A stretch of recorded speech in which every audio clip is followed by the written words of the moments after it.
Assalamualaikum warahmatullahi wabarakatuh. Innal hamdalillah nahmaduhu wa nasta'inuhu wa nastaghfiruh wa na'udzu billahi min syururi anfusina wa min sayyiati a'malina.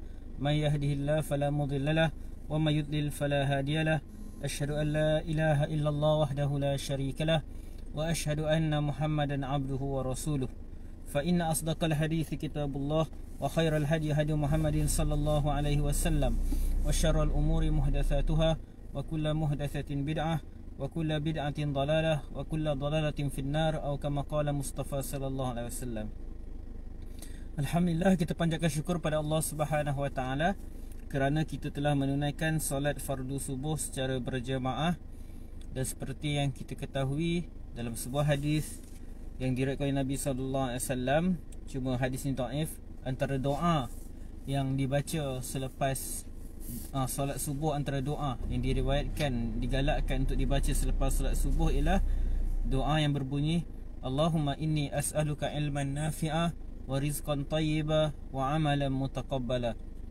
Ya Allah, sesungguhnya aku memohon kepadamu ilman nafi'ah, ilmu yang bermanfaat, wa rizqan tayyibah, rezeki yang baik, wa amalan mutaqabbala, dan amal-amal yang diterima oleh Allah Subhanahu wa taala. Jadi semoga majlis kita pada pagi ini merupakan satu majlis yang membawa ilmu yang bermanfaat kepada saya dan kepada sahabat-sahabat yang mendengar halaqah kita pada pagi ini. Jadi pagi ini kita nak sambung huraian dan kita bacaan kepada kitab Riyadhus Salihin. Kita masih lagi dalam bab harapan, bab raja. Kita masih lagi akan membaca hadis-hadis yang berkaitan berita gembira kepada orang yang mengucapkan dua kalimah syahadah, kepada orang yang mentauhidkan Allah Subhanahu wa taala dan tidak mensyirikkan Allah Subhanahu wa taala. Okay, hadis yang kelima dalam bab ini, an Abi Hurairah radhiyallahu anhu atau Abi Sa'id Al-Khudri radhiyallahu anhu, syakka rawi wa la yadurru syakku fi aini sahabi li'annahum kulluhum udul.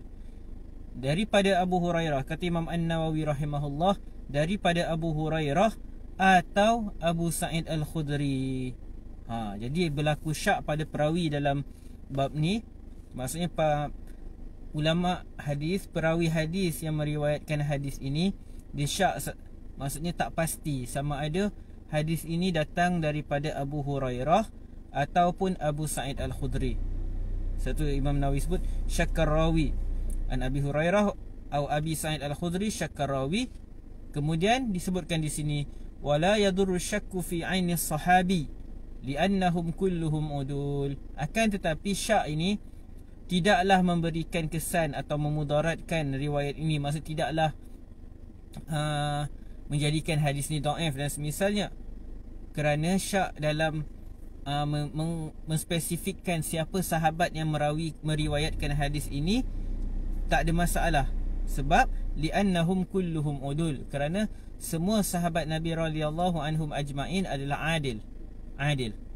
Seperti yang kita ketahui bahawa antara syarat hadis sahih ialah perawinya kesemuanya adil. Dia kena dhabit dan adil. Jadi kerana yang disyak ni adalah sama ada Abu Hurairah atau Abu Sa'id Al-Khudri, maka tak ada masalah lah sama ada Abu Hurairah atau Abu Sa'id Al-Khudri, dua-dua adalah perawi yang adil kerana mereka adalah sahabi.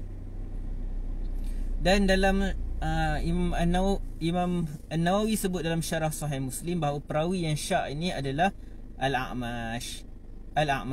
Okey, tak apalah, kita tak nak bincang berkaitan perkara tersebut sebab hadis ni merupakan, riwayat ni merupakan antara riwayat yang dikritik oleh Imam Ad-Darqutni kepada hadis yang Sahih Muslim. Cuma ada perbincangan di kalangan ulama' lah, yang mana mereka menyatakan kritikan Imam Ad-Darqutni ini tidaklah menyebabkan hadis itu tak sahih, cuma dia berbicara tentang aspek-aspek teknikal dalam sanad dan semisalnya, yang bukan tempat pagi ni untuk kita bincangkan. Qala lamma kana ghazwatu Tabuk, ketika peperangan Tabuk, asaban nasa maja'atun, ketika dalam peperangan Tabuk, orang ramai tentera Islam mereka ditimpa kebuluran, makanan tak cukup. Faqalu, lalu mereka berkata, ya Rasulullah, law azinta lana fanaharna nawadhihana faakalna waddahanna Mereka pun cakap kepada Rasulullah, wahai Rasulullah, kalaulah kamu berikan keizinan kepada kami, nescaya kami akan sembelih haiwan-haiwan tunggangan kami ni. Kami akan sembelih unta-unta kami ni, lalu kami akan makan, lalu kami akan ambil minyak daripada lemak dia. Faqala Rasulullah sallallahu alaihi wasallam. Jadi bila para sahabat minta izin pada Nabi SAW untuk sembelih haiwan tunggangan yang mereka bawa, maka Nabi SAW kata, if'alu. Nabi kata, lakukanlah. Tetapi tiba-tiba datang Umar. Faja'a Umar radhiyallahu anhu. Umar pun datang. Faqala, ya Rasulullah.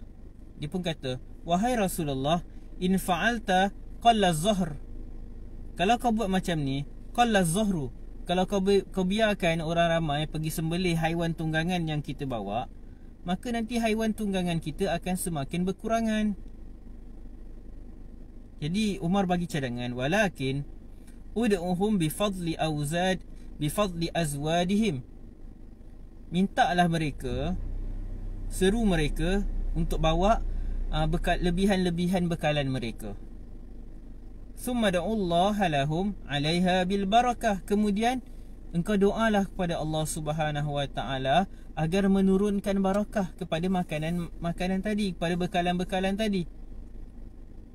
La'allallahu ay yaj'ala fi dzalikal barakah. Semoga Allah Subhanahu wa taala menjadikan pada perkara tersebut ada keberkatan.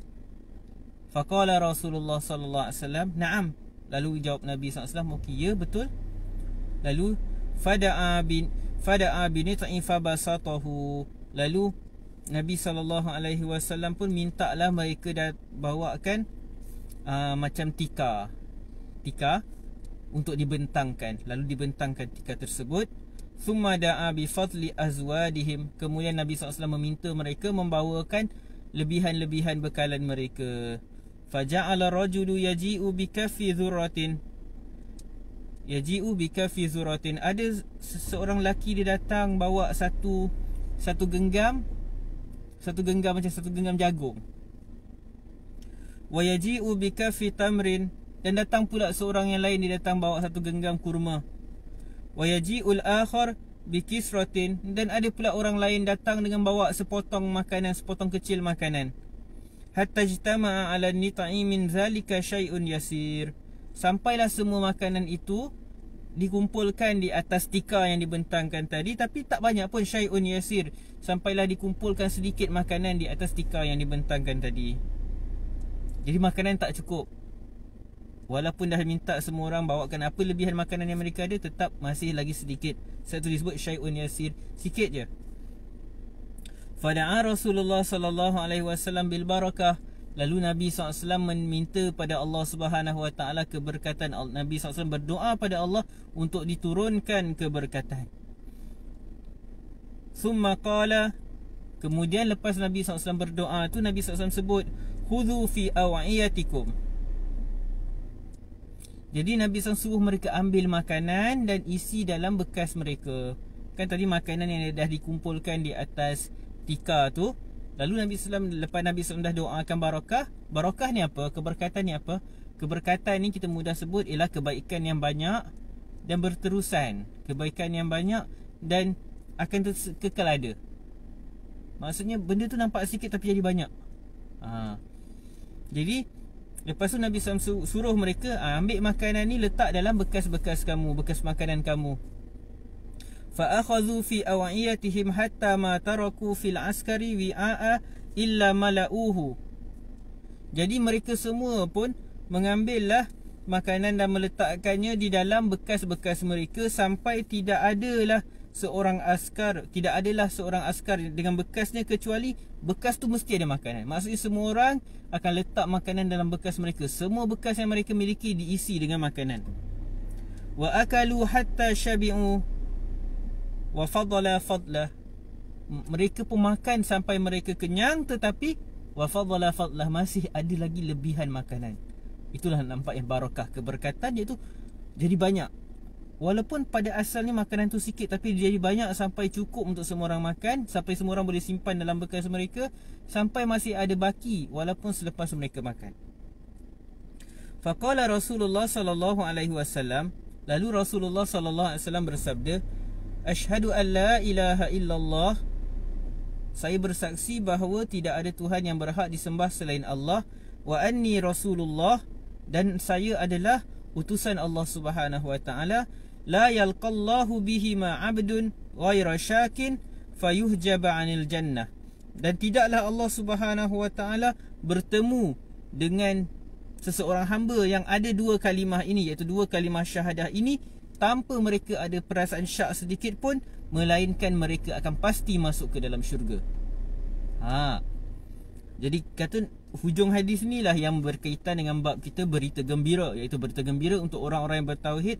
Nabi SAW kata, seseorang yang ucap dua kalimah syahadah, Allah pasti akan masukkan dia ke dalam syurga Allah Subhanahu wa taala.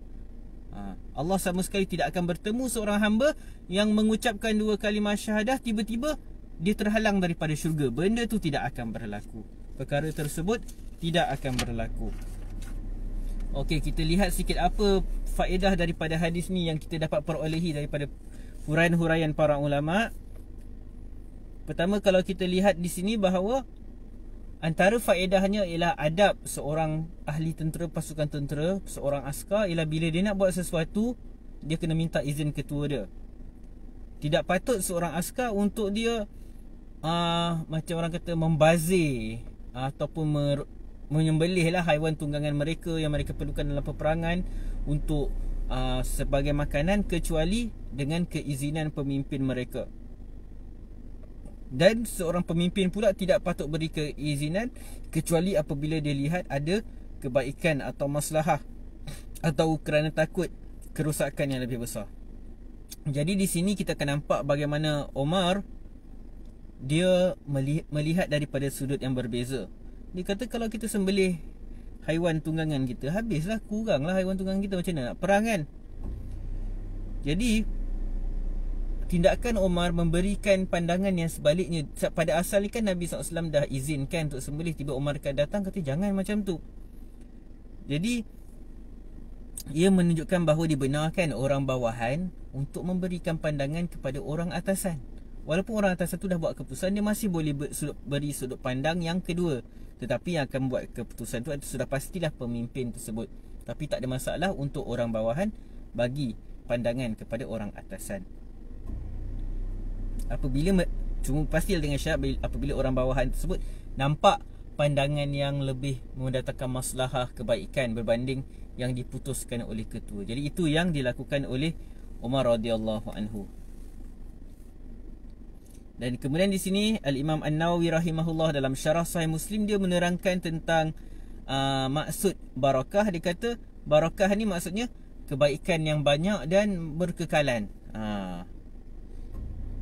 Jadi itu yang berlaku pada makanan tersebut, walaupun sedikit tapi dia jadi banyak dan berkekalan. Semua orang dapat kebaikan tersebut. Jadi sebab itulah bila kita sebut umur yang barakah dan semisalnya, macam mana kadang umur tu umur yang sama tapi dia jadi kebaikan yang banyak. Maksudnya pada umur yang sama seseorang tu dapat gunakan umur dia tu untuk melakukan kebaikan. Contoh misalnya macam pengarang kitab ni lah, kitab Radul Imam An-Nawawi rahimahullah, dia merupakan antara ulama yang meninggal pada usia yang muda, 40-an begitu, tapi meninggalkan karya yang menjadi sangat menjadi sangat fenomena di dalam umat Islam. Jadi umurnya penuh dengan keberkatan. Umur yang pendek tapi kebaikan yang sangat banyak. Okey. Jadi daripada hadis ni menunjukkan bahawa seorang yang beriman yang mengucapkan kalimah syahadah, yang akan terhalang daripada api neraka ialah orang yang ucapkan kalimah syahadah tanpa syak. Tanpa syak, tanpa ragu-ragu. Jadi di sini kita fahamlah bahawa kalau ada contoh kawan-kawan kita yang bukan Muslim, dia nyanyi lagu raihan tu kan, asyhadu an la ilaha illallah wa asyhadu anna Muhammadar Rasulullah, bukan dia yakin pun dengan isi kandungan dua kalimah syahadah, dia sekadar menyanyi, maka tidaklah menjadikan dia seorang Muslim. Jadi yang diterima syahadah tersebut di sisi Allah Subhanahu Wa Taala ialah apabila dia ucapkan kalimah syahadah tu memang dia meyakini keimanan dia kepada Allah Subhanahu Wa Taala dan meyakini bahawa Rasulullah sallallahu alaihi wasallam adalah utusan Allah Subhanahu Wa Taala.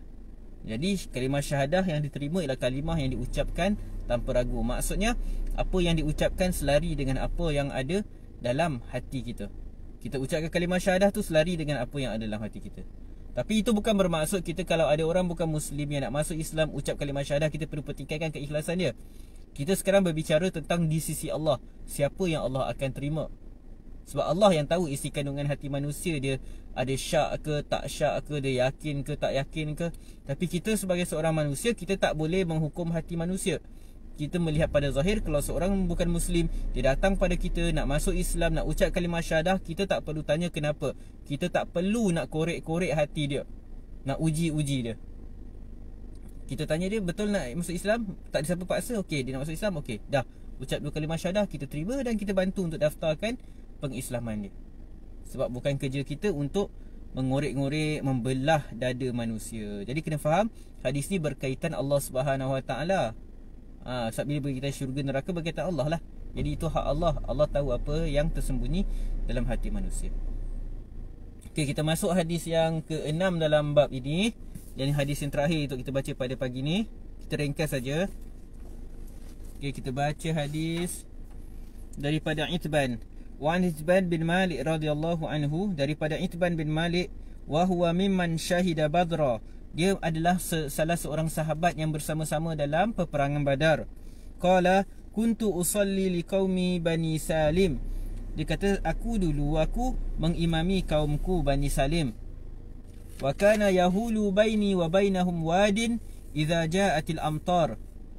Jadi dia kata, tetapi apabila turunnya hujan, maka akan ada wadi macam yang apabila turun hujan akan menyebabkan banjir lah, yang akan menghalang antaranya, menyebabkan ada aliran air menghalang dia daripada pergi ke masjid. Fayashukku alayya istiyazuhu kibala masjidihim. Maka ini menyukarkan aku untuk pergi ke masjid mereka. Faji'tu Rasulullah sallallahu alaihi wasallam. Jadi aku pun pergi berjumpa Rasulullah sallallahu alaihi wasallam. Fakultu lahu, dia pun menceritakan, aku berkata kepada baginda, inni angkartu basari. Dia pun kata bahawa mataku ni tak apa elok, maksudnya penglihatannya tak berapa bagus. Wa innal wadi allazi baini wa baina qaumi yasilu idza ja'atil amtar. Dia kata wadi, lembah yang berada antara aku dan kaumku akan mengalir banjir apabila turunnya hujan. Fayashukku alayya ijtiyazuhu. Jadi sukar aku untuk melalui kawasan tersebut bila banjir. Fawadittu annaka ta'ti fatusalli fi baiti makanan attahizuhu musalla. Jadi aku suka, dia kata kat Nabi SAW, saya suka nak jemput tuan untuk datang ke rumah saya, untuk mendirikan solat di rumah saya, untuk di satu tempat dalam rumah saya, yang mana saya akan jadikan satu ruangan di rumah tu sebagai musalla, tempat solat. Jadi dia nak minta Nabi SAW datang kat rumah dia, untuk solat kat rumah dia, di satu bahagian di rumah dia, untuk tempat tu dijadikan musalla, tempat dia solat, tempat khas dia solat di rumah. Jadi hadis ni menunjukkan bahawa digalakkan kita, dekat rumah kita ada satu ruangan yang khas untuk kita dirikan solat. Faqala Rasulullah SAW, sa'af'al. Nabi SAW kata, saya akan datang, saya akan lakukan. Maksud dia akan datang ke rumah Itban ini. Faghada Rasulullah SAW wa Abu Bakrin radhiyallahu anhu ba'da mashtaddan nahar. Lalu pada esok paginya, Nabi SAW dan Abu Bakar pun datang selepas ishtaddan nahar, matahari dah tinggi lah. Wasta'zana Rasulullah sallallahu alaihi wasallam, wasta'zana Rasulullah sallallahu alaihi wasallam fa'azintu lahu. Dan Nabi SAW pun minta izin, dan aku pun beri keizinan padanya. Jadi dalam hadis ni kita nampak yang pada asalnya Itban dia hanya ajak Nabi SAW sahaja, tetapi Nabi SAW bawa Abu Bakar sekali. Maka para ulama daripada hadis ni menunjukkan bahawa kalau kita dijemput pada satu majlis dan kita bawa orang, kita kena minta izin daripada orang tersebut dahulu. Maksud sebab tu Nabi SAW, wasta'zana Rasulullah SAW, Nabi SAW pun minta izin kepada aku, dan aku pun beri izin kepada baginda. Jadi kalaulah kita bawa kawan kita yang tak dijemput ke majlis orang, dan orang tu tak nak kawan kita datang, kita jangan bawa. Tapi bila kita tahu orang tu tak kisah, dan kita tahu dia tak, sebab kalau kita tahu kita tak pasti, jangan bawa kawan kita. Tapi kalau kita pasti memang dia akan benarkan kawan kita masuk, maka baru kita bawa. Sebab kadang-kadang ada orang dia sebenarnya tak nak kawan kita datang, tapi sebab kita dah terbawa, takkanlah dia nak halau. Jadi kita jangan susahkan tuan rumah. Jadi dalam kes ni Nabi SAW tahu Itban tak kisah untuk bawa Abu Bakar radhiyallahu anhu, jadi Nabi SAW bawa Abu Bakar. Falam yajlis hatta qala. Tidaklah Nabi SAW duduk sampailah baginda bersabda, bertanya, aina tuhibbu an usalliya min baitik. kat mana kau suka untuk aku dirikan solat dalam rumah kau ni? Kat mana tempat dalam rumah ni yang kau nak aku dirikan solat padanya? Fa asyartu lahu ila al-makani allazi uhibbu ay yusalli fihi. Lalu kata Itban, aku pun memberikan isyarat kepada baginda ke tempat yang saya suka untuk baginda solat di situ. Faqama Rasulullah sallallahu alaihi wasallam fakabbara wa saffafna wara'ahu fa shalla rak'atain. Lepas tu Nabi SAW pun berdiri lalu mengucapkan takbiratul ihram, dan kami yang melakukan saf, kami yang berada dalam saf di belakang baginda sallallahu alaihi wasallam pun mendirikan solat 2 rakaat. Summa sallama wa sallamna, kemudian baginda sallallahu alaihi wasallam memberi salam dan kami pun memberikan salam. Okey, daripada bahagian ni menunjukkan bahawa dibenarkan untuk solat sunat secara berjemaah. Kadang-kadang jadi isu, apa hukum solat hajat berjemaah, apa hukum qiyamul lail berjemaah dan semisalnya. Maka hadis ini menjadi hujah bahawa dibenarkan untuk solat sunat secara berjemaah. Dibenarkan. Walaupun adalah solat-solat tertentu yang lebih afdal kita solat secara sendirian, dan ada solat-solat sunat tertentu yang lebih afdal kita solat secara berjemaah, tetapi hadis ni secara umum menunjukkan bahawa dibenarkan solat sunat secara berjemaah. Jadi kalau ada orang solat hajat berjemaah, kita tak perlu ingkar. Kalau ada orang buat qiyamul lail secara berjemaah, kita tak perlu ingkar, walaupun mungkin lebih afdal sendirian, tapi tak ada masalah perkara tersebut. Summa sallama wa sallamna hina sallama fahabastuhu ala khaziratin tusna'u lahu. Lepas tu kata Itban, dia kata aku telah menghalang Nabi SAW, baginda SAW daripada balik dengan makanan yang telah aku sediakan untuk Nabi SAW. Khazirah, dia kata khaziratin ni yang dia buat untuk Nabi SAW ni merupakan makanan yang berupa daging yang ada kuah lah, lebih kurang macam tu, daging yang ada kuah, yang kuah yang banyak. Kalau ikut syarah sebut khazirah ni adalah daging yang ada kuah yang banyak, ada air yang banyak. Jadi macam kita mungkin sup ke kari ke dan semisalnya lah. Jadi dia buat makanan pada Nabi SAW. Fasami'a ahlud dari anna Rasulullah SAW fi baiti. Tapi apa yang berlaku, jiran tetangga, orang-orang sekeliling yang duduk kat sekeliling rumah dia tu dah mendengar bahawa Rasulullah SAW ada kat rumah Itban. Fasaba rijalun minhum hatta kasurar rijalu fil bait. Maka seorang demi seorang datang ke rumah aku sampai ramailah orang dalam rumah aku, kata Itban. Dia kata orang datang ramai sedangkan dia ajak Nabi SAW dengan Abu Bakar sahaja. Faqala rajulun, lalu seorang lelaki berkata, ma fa'ala Malik la arahu. Jadi mereka pun sebut satu perkara. Ada seorang lelaki sebut, apa yang Malik telah lakukan, seorang sahabi. La arahu, aku tak nampak pun dia. Mana Malik? Tak nampak pun dia. Faqala rajulun, maka seorang lelaki menjawab, zalika munafiq, dia itu munafik. La yuhibbullaha wa rasulah, dia tidak suka, dia tak sayang kepada Allah dan Rasulnya, dia tak suka kepada Allah dan Rasulnya. Dan waktu tu Nabi SAW ada. Nabi SAW dengar ada seorang sahabat cakap seorang lelaki tu, Malik tu adalah munafik.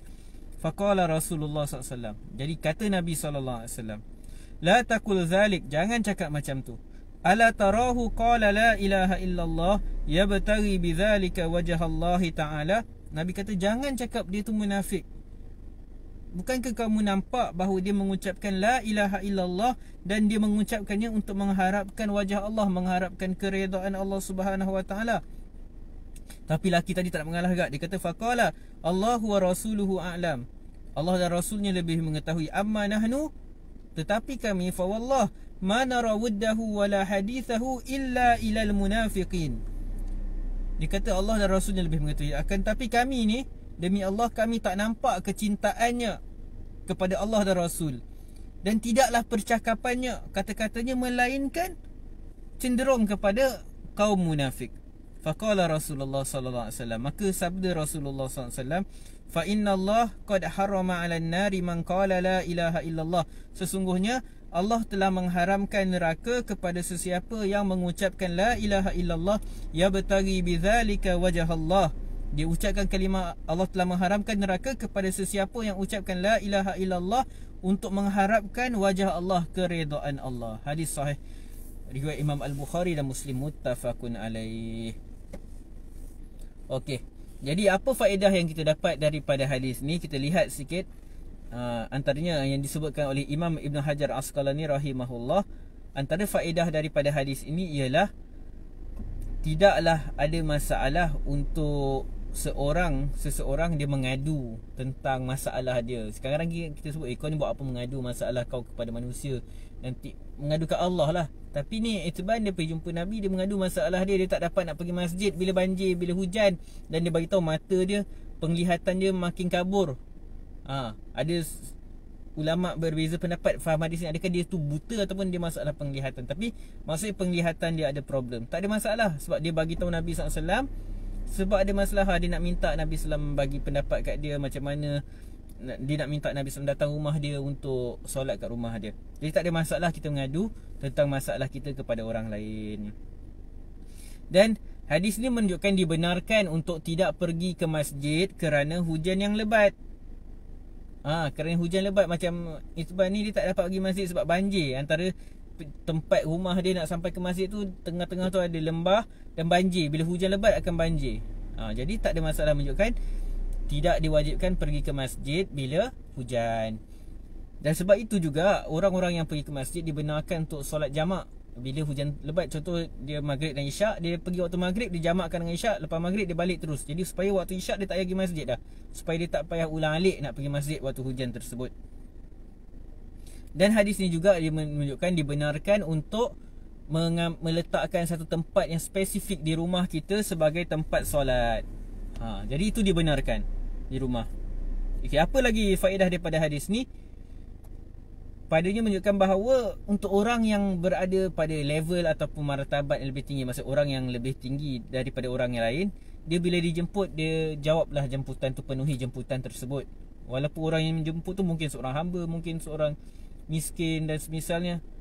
Selagi mampu untuk penuhi jemputan dia, penuhi jemputan dia, sebagaimana Nabi SAW penuhi jemputan Itban. Lepas tu macam kita sebut tadi, dibenarkan untuk yang dijemput tadi dia bawa kawan dia selagi mana dia mengetahui bahawa orang yang menjemput tu tak kisah. Tapi kalau dia tak tahu, dia tak pasti, jangan bawa kawan. Misalnya kita nak pergi kenduri kahwin, yang dijemput kita, bolehkah kita bawa kawan kita? Maka seeloknya tidak, kecuali kita tahu memang tuan rumah tu tak kisah. Sebab kita tak nak timbulkan macam sebersalah kat tuan rumah. Mungkin makanan dia terhad dan semisalnya, kita pergi bawa kawan kita, masalah. Tapi dia nak kata tak boleh, nanti susah. Jadi kitalah yang kena fikir. Kita kenal orang yang menjemput tu macam mana. Jadi pada asalnya jangan bawa kecuali kita tahu dia tak kisah. Okey, kita lihat apa lagi. Disebutkan di sini bahawa ini menunjukkan bahawa iman itu tidaklah sekadar cukup dengan diucapkan, kecuali dengan i'tikad. Maksudnya kalaulah sekadar ucap la ilaha illallah masuk syurga, Nabi SAW takkan sebut macam tu. Nabi SAW sebut tadi, sesiapa yang ucap la ilaha illallah mengharapkan keredaan Allah, maka diharamkan daripadanya neraka. Jadi dia ucap dalam keadaan dia memang nak mengharapkan redha Allah. Dia memang yakin, dia bukannya ucap sekadar ucap la ilaha illallah. Jadi iman bukan sekadar dengan ucapan sahaja. Okey. Dan Imam Al-Bukhari meletakkan dalam sahihnya bab salatun nawafil jamaah, dan dia bawakan hadis Itban ni. Dan kita tahu bahawa fiqh Imam Al-Bukhari berada pada bab dia. Bab yang diletakkan tajuk bab dia tersebut, maka itulah fiqh dia, itulah pegangan dia. Jadi bila dia bawakan hadis Itban dan dia letakkan bab salatun nawafil jamaah, solat sunat secara berjemaah, maka ini memberikan isyarat bahawa Imam Al-Bukhari menyatakan bolehnya solat sunat secara berjemaah. Jadi tak ada masalah, dibenarkan solat sunat secara berjemaah. Kita kata dibenarkan, bukan kita kata digalakkan. Dibenarkan maksudnya tak ada masalah lah buat. Walaupun mungkin ada solat sunat yang lebih afdal bersendirian, dan ada solat sunat yang lebih afdal berjemaah. Okey, jadi kita dah sebut tadi hadis Itban menunjukkan bahawa digalakkan ada satu tempat dalam rumah kita yang khas untuk kita solat. Kita khaskan tempat tu untuk solat.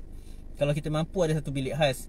Kalau okey, sebelum saya teruskan, ada tanya, ada kawan saya pernah tanya, orang munafik adakah selama-lamanya dalam neraka sebab masih ada iman sebesar zarah? Okey, munafik yang macam mana? Sebab munafik yang kalau kita bercakap tentang munafik yang munafik i'tikad, dia tak ada iman. Munafik i'tikad adalah munafik yang dia hati dia tak beriman, tapi dia zahirkan dia beriman. Seperti yang berlaku di zaman Nabi SAW, dia tak beriman sebenarnya, tetapi dia zahirkan diri dia sebagai orang Islam. Maka orang-orang ni pada hakikatnya kafir di sisi Allah SWT, dan mereka akan kekal dalam neraka, dan neraka mereka lebih teruk daripada neraka orang-orang kafir yang memang menzahirkan kekafiran mereka. Tetapi kalau yang dimaksudkan dengan soalan oleh saudara Muhammad Helmi ni merujuk pada munafik amali, kan yang Nabi SAW sebut tentang tanda-tanda orang munafik, bila cakap dia dusta, bila dia berjanji dia mungkiri, bila dia diberi amanah dia khianat. Maka munafik amali ini masih lagi dalam lingkungan orang beriman. Dia munafik pada amal, bukan munafik pada i'tikad. Jadi untuk orang yang munafik pada amal ni, dia macam orang-orang Islam lain. Dia sama ada dia akan duduk, kalau timbangan jahat dia lebih berat daripada timbangan kebaikannya, maka sama ada dia akan transit kat neraka dulu, habis hukuman dia masuk dalam syurga, ataupun dengan rahmat Allah, dengan syafaat dan semisalnya, dengan rahmat Allah yang meluas, dia diampuni dan dimasukkan ke dalam syurga terus. Jadi orang yang beriman, yang masih ada iman dalam hatinya walaupun sedikit, masih ada tauhid pada Allah, maka pada akhirnya dia akan ke syurga juga. Sebab tu hadis-hadis yang menyatakan diharamkan neraka kepada mereka bermaksud diharamkan daripada dimakan selama-lamanya. Kita dah bincangkan pada beberapa sesi yang lepas. Bukan bermaksud semua orang Islam akan masuk syurga tanpa masuk neraka. Tak. Sebab ada hadis menunjukkan bahawa orang yang terakhir masuk syurga, menunjukkan bahawa dia transit dekat neraka dahulu. Jadi munafik kena bezakan munafik amali atau munafik i'tikad. Jadi munafik i'tikad dia kekal dalam neraka sebab dia orang kafir pada hakikatnya. Okey, kita sambung balik tentang digalakkan meletakkan satu tempat yang khas dalam rumah sebagai tempat solat. Maka kita kena ingat itu adalah dalam situasi di rumah. Adapun di masjid dilarang kita mengkhususkan tempat untuk solat fardu. Sebab apa? Dalam sebuah hadis yang diriwayatkan oleh Imam Abu Daud, cuma ulama hadis berbeza pendapat sedikitlah sama ada dia dhaif ataupun hasan. Al-Arnaud menyatakan hadis ni sanadnya dhaif, tetapi Albani menyatakan dia hasan li ghairihi sebab ada syawahid mursal, maksud ada riwayat lain yang menguatkannya. Apa hadis tersebut? Naha Rasulullah sallallahu alaihi wasallam an naqratil ghurab. Nabi sallallahu alaihi wasallam melarang untuk seorang tu solat seperti dari an-naqratil ghurab, daripada sujud seperti burung gagak mematuk. Maksudnya solat terlalu laju, seperti kan kalau burung gagak dia patuk laju kan. Jadi Nabi SAW melarang seseorang solat laju macam burung gagak mematuk. Waftirashus sab'.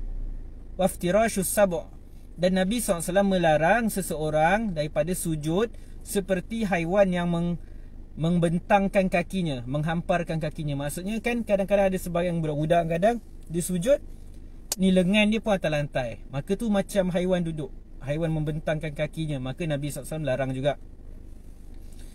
Dan Nabi SAW wa ayyutina rajulul makan fil masjid kama yutinul ba'ir, dan melarang seseorang mengambil lokasi tempat khas dalam masjid untuk solat sebagaimana unta mengambil tempatnya untuk dia turun duduk. Unta dia suka duduk kat tempat yang spesifik.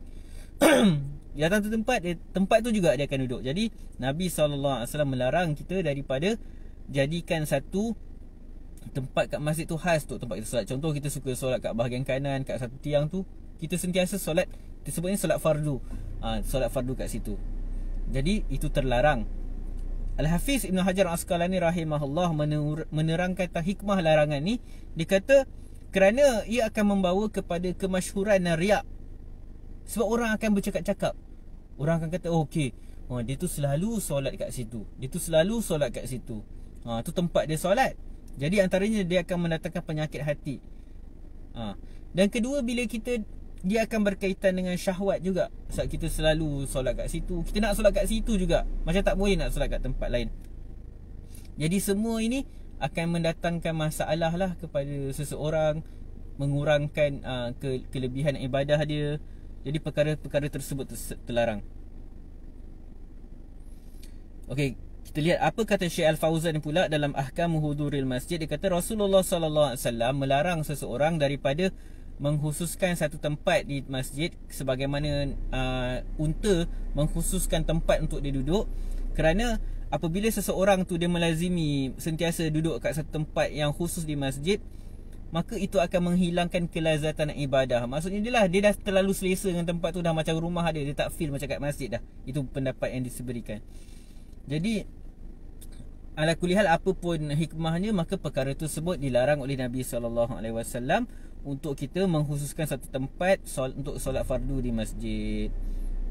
Sebab kita boleh fikir logik juga, sebab dia akan menyebabkan riak. Macam mana orang akan tahu, oh ni tempat ibadah si fulan, ni tempat dia. Dan antara keburukan lain, dia akan menyebabkan kita mengambil hak orang. Contohlah, kita dah biasa solat fardu kat situ, tiba ada orang lain datang kat situ nak duduk kat situ, kita akan halang. Bila kita nak juga kat situ, kita kata, kau pergi tempat lain, aku biasa solat kat sini. Tak boleh. Dan begitu juga mungkin bukan kita, mungkin ada orang lain, dia sampai kat situ, dia duduk kat situ, tiba ada jemaah lain yang tahu tu kita selalu solat kat situ, dia akan pergi kata kat orang tu, kau pergi tempat lain, yang ni tempat, contoh, ni tempat Masri selalu solat, kau yang duduk situ. Kita dah ambil hak dia, dia dah datang tu, itu tempat dia lah. Jadi ringkasnya, tak boleh khususkan satu tempat di masjid untuk kita solat fardu. Okey, ada pun solat sunat dibenarkan. Tadi kita bercerita tentang solat fardu. Ada pun solat sunat dibenarkan untuk kita ada tempat tertentu dalam masjid untuk kita solat. Ini berdasarkan sebuah hadis yang riwayat yang diriwayatkan oleh Imam Al-Bukhari dalam sahihnya. Disebutkan di sini daripada Yazid bin Abi Ubaid, qala kuntu atiya ma'a Salamah bin Al-Aqwa fayusalli indal ustuwanah allati indal mushaf. Dia kata, aku dan Salamah bin Al-Aqwa datang ke masjid, lalu Salamah ni dia pergi solat menghadap tiang yang dekat dengan tempat mushaf. Fakultu ya Aba Muslim araka tataharras salah inda hadhil ustuwanah. Wahai Abu Muslim, kenapa aku lihat kamu sangat suka solat kat tempat ni, suka solat kat tempat ni? Lepas tu jawablah Salamah, fa inni ra'aitu Nabiyya sallallahu alaihi wasallam yataharras salata indaha. Sebab sesungguhnya aku melihat Nabi SAW memilih untuk solat kat situ. Jadi itu adalah solat sunat, maka dibenarkan solat sunat. Jadi kata Al-Imam Ibn Rajab Al-Hambali dalam Fathul Bari, pada hadis ini terdapat dalil untuk tidak mengapa untuk seseorang mengkhususkan satu tempat yang khusus di masjid untuk dia solat sunat di situ. Jadi larangan tu adalah untuk solat fardu sahaja. Okey, wallahu alam. Sampai di sini sahaja halaqah kita pada pagi ini. InsyaAllah pada sesi seterusnya kita akan baca hadis-hadis yang seterusnya dalam bab harapan. Jadi kita boleh ringkaskan dalam perbahasan kita pada hari ini yang berkaitan dengan bab, iaitu iman bukan sekadar dengan kata-kata, dia mesti datang tanpa syak dalam hati kita dan kita mengharapkan keredaan Allah dengannya. Dan hadis yang kedua, kita dapat satu pengajaran, iaitu dibenarkan untuk kita ada satu tempat yang khas untuk kita solat di rumah. Jadi kalau sama ada bilik ataupun satu penjuru kat rumah. Kalau orang mungkin bilik tak cukup, semua dah jadi bilik tidur, letakkan satu tempat, mungkin kat ruang tamu ada penjuru yang tempat kita solat di situ. Jadi kita selalu solat kat situ. Wallahu alam. Semoga bermanfaat perkongsian pada pagi ini. Subhanakallahumma wa bihamdika asyhadu an la ilaha illa anta astaghfiruka wa atubu ilaik. Assalamualaikum warahmatullahi wabarakatuh.